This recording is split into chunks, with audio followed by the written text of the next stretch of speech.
And joining us now to chat about Veterans Day is Kervin Oken. He is former lead intelligence, surveillance, and reconnaissance coordinator for the U.S. Army. And he's also the host of the This Week Explained podcast. Kervin, great to see you, and happy Veterans Day first and foremost. What's on your mind today as we honor our veterans?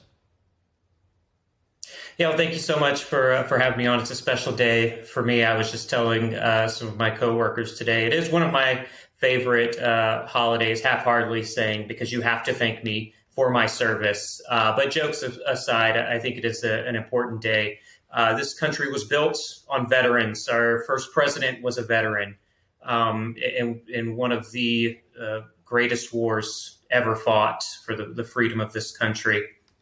And I think we all as veterans take that on during each conflict, that it is not about where we are fighting or who we are fighting against. It is who we are fighting for. And as I say, now I'm out of uniform now, but as I always say, I raised my right hand October 16th of 2001 to uphold the Constitution and fight against enemies, domestic and abroad. And I've never dropped that oath throughout my career. And it's so great to continue to serve in a different capacity with so many other service members and my brothers and sisters in arms still. And Kervin, you mentioned, of course, that you enlisted in 2001, and that was a very interesting time, right? A changing from the Cold War concern, where everybody kind of had a moment of exhale, and then we saw that there was a new, very real threat to our country. So as you reflect on your time in the Army, what are some of the things that stick out for you? Yeah, I think one of the big things is, and the reason that I continue to serve alongside service members is that camaraderie, right? So it's that feeling of family and brotherhood that you get on a day-to-day basis, no matter how bad a day may be or what struggles you may be going through. I can always rely on the person to the right and the left of me. And you can't always say that in other industries, right? A lot of my brothers and sisters in arms have left and gone to corporate work and have not felt the same. And so I think that's one of the big things, is that even after 15 years that I did in uniform and 20 plus years in the intelligence community, I still feel that brotherhood. I can still call some of the first people I ever met when I shipped off to basic training, and we can still have conversations. So that's what, 24 years ago. And we still have those conversations, and we are still a brotherhood, and we still fight for the freedoms of this country.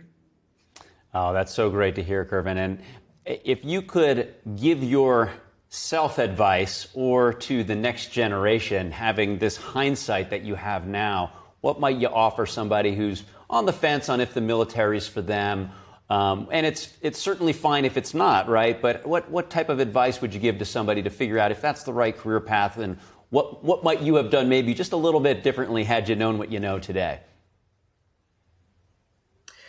Well, personally, I would have had a different mindset every time. So from the moment I signed up throughout my years until my first deployment in Iraq in 2004, I continued to say, this is my only enlistment. This is my only deployment. And subsequently, I was proven incorrect throughout the years as I continued to go. So don't focus on the here and now.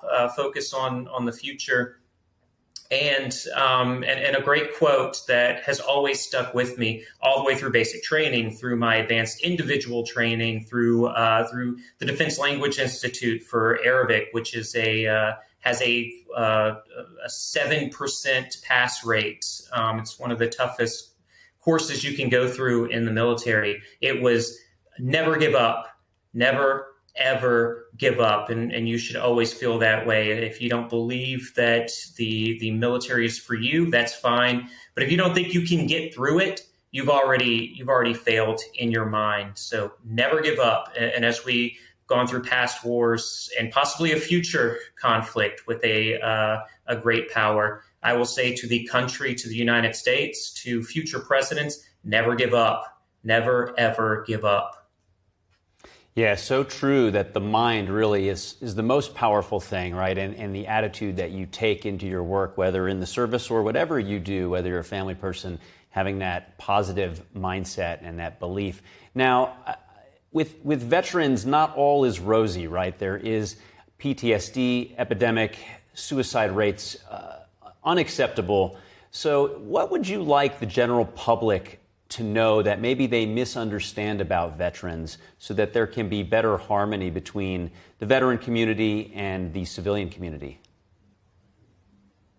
Yeah, first and foremost, I'll tell civilians who have not interacted with military people, maybe today is the first time you've interacted with someone in the military. Our humor can be quite dark. That is not because we feel that way. That is because that's how we process certain things. You're very astute in bringing up PTSD. And look, we went through a 20-year global war on terrorism. We have individuals who've suffered many, many tragic things. The worst and the most tragic thing is that you left people behind, that you were not the one whose life was taken. It was your battle buddy or your wingman whose life was taken. And you carry that with you, just like a survivor of an air crash feels that every day. They feel that pain and that struggle. I will say, first of all, to my brothers and sisters in arms, you are seen, you are heard. If you are struggling, call, reach out.